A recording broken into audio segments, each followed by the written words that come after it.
I believe really deeply that each of us is a vector of connection. We are connectors.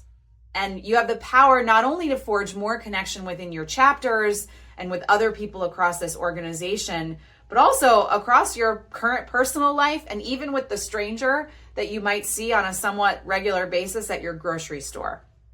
It's a really powerful role that we each can play. Over the last 20 years or so, the engagement that we spend with the people that we know, like our friends, and with the strangers that we encounter, it's all decreasing. And the average number of minutes that we spend in those social situations are going down. The whole economy has kind of begun to orient us towards spending time at home. Now, why is that so fascinating to me, especially with an organization like Women's Connection? It's that this community is offering something that's really unique. And it's offering a chance to orient around connection with other people who actually care about connection in a really meaningful way at a time when our opportunities and access to those kinds of things and those kinds of connections is monumentally shifting and has shifted. We are biologically wired for connection. Some of you inherently just know this, right? This seems like a no-brainer statement, but I want to bring you into what's actually happening in our biology. So we're biologically wired for connection because from our earliest ancestors, we were not wired to go it alone, right? We were actually evolving in community, helping each other to navigate all of the threats and the dangers that existed in life for our ancestors.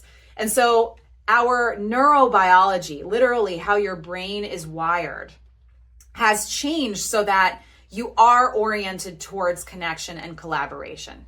And we know this because your brain actually releases a very specific hormone and neurotransmitter in response to positive social connection.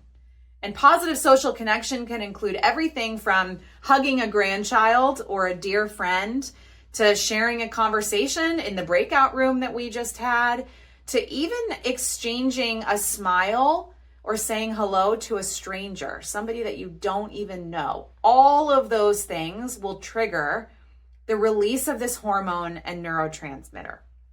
Some of you may have heard of this neurotransmitter before. It's called oxytocin.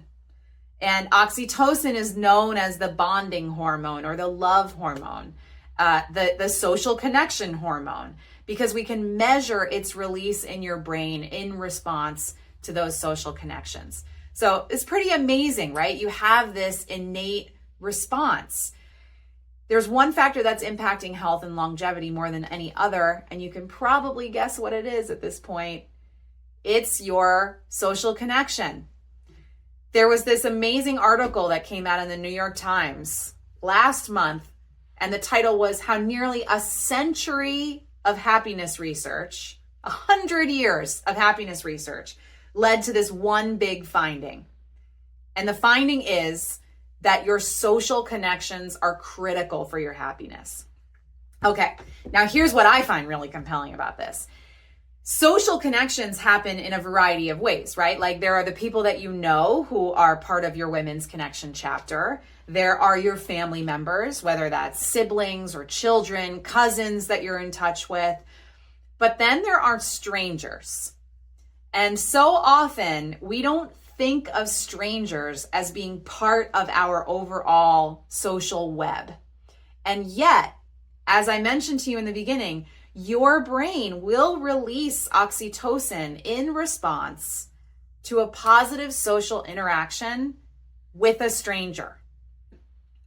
Being part of an organization like this, I think, is no small thing. Because of the landscape that we're in right now in the world, and especially the role that you all play, not only in this group, but in the world that you live in, right? When you're not part of Women's Connection, the question that occurs to me is, how do you carry forward some of those ideals around support and encouragement and being interested in what's going on for other people and being vulnerable with how you show up and share parts of yourself not only in the chapters that you're part of, but also through the day to day.